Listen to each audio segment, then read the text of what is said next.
Hello friends, বাঙালি রান্নাঘরে আপনাদের সবাইকে সাদর আমন্ত্রণ। আজ আমি আপনাদের সাথে পুরোপুরি একটি নিরামিষ রেসিপি শেয়ার করছি। আজ আমি বানাচ্ছি শিম আলু পোস্ত। এটা কিন্তু বানানো ভীষণই সহজ আর এটা বানাতে খুবই কম ইনগ্রেডিয়েন্টস লাগে। যারা পুরোপুরি নিরামিষ খান এবং নিরামিষের দিনে আপনারা এটা তৈরি করতে পারেন, আশা করি সবারই খুব ভালো লাগবে। এটা কিন্তু গরম ভাতেও বেশ ভালো লাগে, আবার এটা রুটির সাথেও খাওয়া যাবে। তাহলে চলুন আজ আমরা বানিয়ে ফেলি শিম আলু পোস্ত। শিম আলু পোস্ত বানানোর জন্য আমাদের কি ইনগ্রেডিয়েন্টসগুলো লাগছে আমরা একটু দেখে নিই। এখানে আমি 200 গ্রাম শিম নিয়েছি। শিমের দুই সাইড ফেলে দিয়ে মাঝখানের যে শীটটা থেকে সেটাও ফেলে দিয়েছি, আর একটা শিম আমি 2 টুকরো করে নিয়েছি। এর সাথে লাগছে আমাদের একটা মিডিয়াম সাইজের আলু, সেটাকেও ছোট ডুমো করে কাটা আছে। আপনারা চাইলে কিন্তু এটা আলু বাদ দিয়ে শুধু শিম দিয়েও করতে পারেন।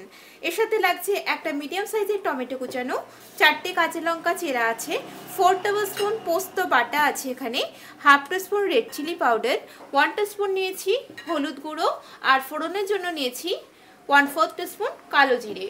এর সাথে লাগছে আমাদের স্বাদ মতো লবণ ও সামান্য একটু মিষ্টি। আর রান্নাটা করার জন্য আমি এখানে ব্যবহার করছি সর্ষের তেল। গ্যাস অন করে দিয়েছি। এখন আমি কড়াইতে দিয়ে দিচ্ছি 3 টেবিলস্পুন সর্ষের তেল। তেল গরম হয়ে গেছে। প্রথমেই আমি আলুগুলোকে ভেজে নেব। আলুগুলো দিয়ে দিলাম তেলের মধ্যে।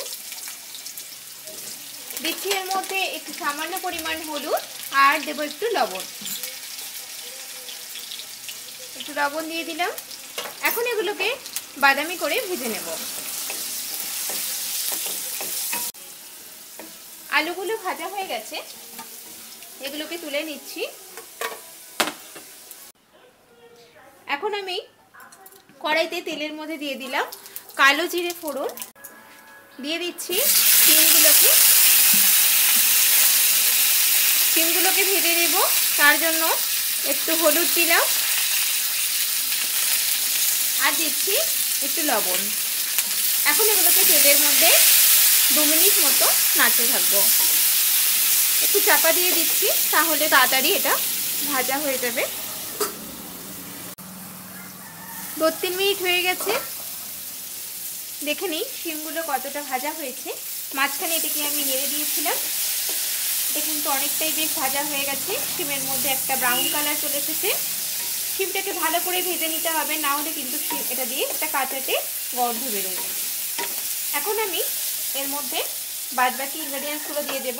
দিয়ে দিচ্ছি এর মধ্যে চেরা কাঁচা লঙ্কাটা, দিচ্ছি টমেটো কুচি, একটু লঙ্কা গুঁড়ো দিলাম আর একটু হলুদ গুঁড়ো দিলাম। এখন এটাকে ভালো করে একটু নেড়ে নিচ্ছি। এর মধ্যে আমি ভেজে রাখা আলুগুলোকে দিয়ে দিচ্ছি।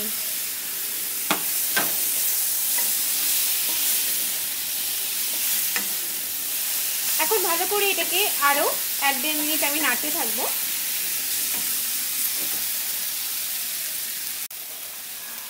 সব সবজিগুলো বেশ সুন্দর ভাজা হয়ে গেছে। এখন আমি এর মধ্যে পোস্ত বাটাটা দিয়ে দিচ্ছি। পোস্ত বাটাটা দিয়ে দিলাম। পোস্তর এই বাটিটা ধুয়ে আর একটু পরিমাণ আমি জল দিচ্ছি এর মধ্যে। এর মধ্যে আমি আর 1 কাপ মতো জল দিলাম।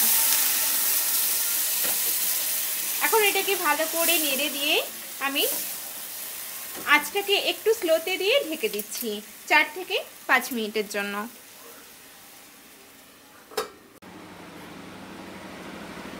4-5 মিনিট হয়ে গেছে।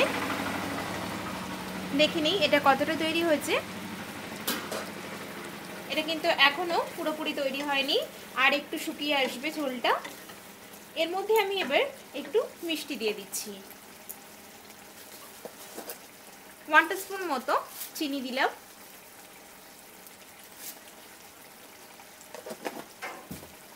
ভালো করে এটাকে আবারও নেড়ে দিয়ে আমি একটু লবণ আর মিষ্টিটা চেক করে নেব। লবণ মিষ্টিটা দেখে নিচ্ছি। আর একটু পরিমাণের মধ্যে আমার লবণ লাগবে।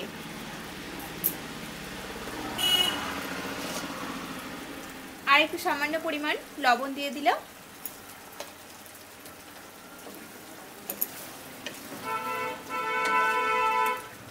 আবারও এটাকে 3-4 মিনিটের জন্য ঢেকে দিচ্ছি। 3-4 মিনিট হয়ে গেছে, আমি ঢাকনাটাকে খুলে দিয়েছি। এটা কিন্তু হয়ে এসেছে, অনেকটাই বেশ শুকিয়ে গেছে ঝোলটা। এখন আমি গ্যাসটা বন্ধ করে দেব। এটা কিন্তু সার্ভ করার জন্য একদম তৈরি হয়ে গেছে।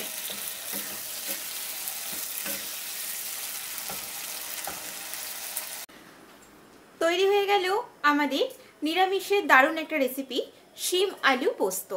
আমার ভিডিওটা যদি আপনাদের ভালো লেগে থাকে প্লিজ আমার ভিডিওটাকে লাইক, শেয়ার, কমেন্ট করবেন। আর নিত্য নতুন রেসিপির আপডেট পাওয়ার জন্য আমার চ্যানেলটিকে সাবস্ক্রাইব করবেন।